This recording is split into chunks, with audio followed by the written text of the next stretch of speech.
قال إني عبد الله آتاني الكتاب وجعلني نبيا وجعلني مباركا أينما كنت وأوصاني بالصلاة والزكاة ما دمت حيا.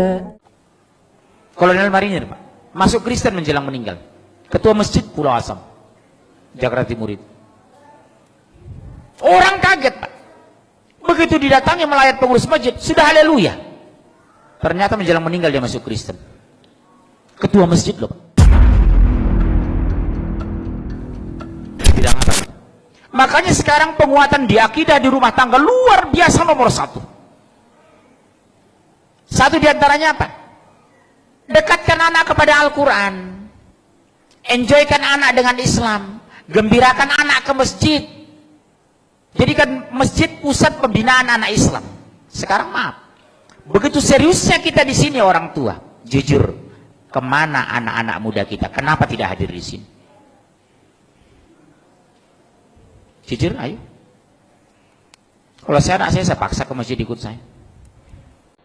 Subuh itu anak-anak kecil saya bangun itu jam 4. Bangunnya nak, kita ke masjid ya nak, bangun nak, bangun. Nanti kalau terlalu capek kamu habis dari masjid tidur ya nak. Tolong jawab ayah lo nak. 1 menit pun ayah tidak bisa masukkan kamu ke surga lo nak, demi Allah. 1 detik pun ayah tidak bisa mengeluarkan kamu dari neraka. Yang membuat kamu masuk surga kalau Allah ridho sama kamu lo nak, demi Allah nak. Dopin saya seperti itu. Ke masjid ya nak, bujuk anak ke masjid. Banguni dengan kelembutan. Demi Allah, Bu, berapa banyak kita bangga anak kita pintar matematika tapi tidak bisa baca Al-Quran. Berapa banyak alumni S2 dari Jerman tidak bisa mensolat jenazah. Betapa indahnya di hari kematian kita, imam jenazah adalah anak kandung. Di hari kematian kita, mengkapani itu anak kandung kita, bukan orang lain. Saya pergoki, Pak, demi Allah, jamaah saya 9 sekeluarga, semua orang kaya, 5 laki-laki 4 perempuan. Di hari kematiannya sibuk nelpon saya, tolong Ustadz carikan yang memandikan ibu kami. Subhanallah, betapa sakitnya hati seorang ayah di hari kematiannya anak menjadi penonton. Betapa indahnya hati seorang ayah di hari kematiannya membuka busananya anak kandungnya, memandikan anak kandungnya, imam jenazah anak kandungnya. Makanya kata Rasulullah, orang yang paling berhak terhadap jenazah adalah ahli warisnya, saudara senasabnya.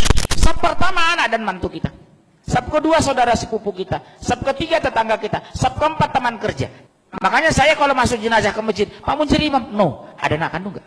Maaf ya Pak, nggak ada. Saudara kandung ada nggak? Sepupunya nggak?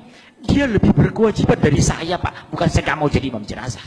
Silahkan S2 ke Jerman, S3 Swedia. Tapi basic agama harus kuat.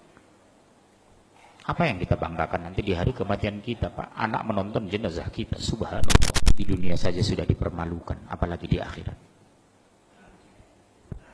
Begitu diminta pertanggungjawaban di padang mahsyar, apa yang kita jawab? Anak tidak bisa Al-Quran, sholat banyak tinggal. Hampir di semua pengajian yang melibatkan anak, saya tanya jujur, nak, kelas berapa nak? Seperti kemarin, kelas berapa nak? Kelas 3 SMA Pak. Subuh tadi? Enggak Pak. Bisa ibu kandungnya, demi Allah senyum Pak, bukan malu, bukan nunduk. Kalau seandainya Allah takdirkan ayahmu meninggal, sudah bisa nggak mimpin jenazah? Ini renungannya Pak. Saya nggak tahu apa ada masjid lagi 50 tahun lagi di Jawa Barat. Saya nggak tahu apa ada lagi sholat orang di Pasaman 50 tahun yang akan datang. Di sana Pak sudah banyak masjid yang kosong Pak, di Pasaman itu. Disuruh sholat, maaf saya pakai bahasa Padang, Anda adu piti di masjid. Bawa yang orang Padang Pak, hati-hati sekarang. Di Pasaman itu Pak, sudah banyak kita pergoki masjid yang terlantar, tidak ada azan lagi. Kita ajak sholat Pak, Pak ke masjid Pak, nggak ada uang di masjid, ngapain ke masjid? Sumbar loh. Yang dulu saya bangga dengan orang Aceh, yang dulu bangga saya dengan orang Padang, sekarang kebanggaan itu berkurang Pak, mungkin habis tergerus. Gimana lagi pertahanan Islam?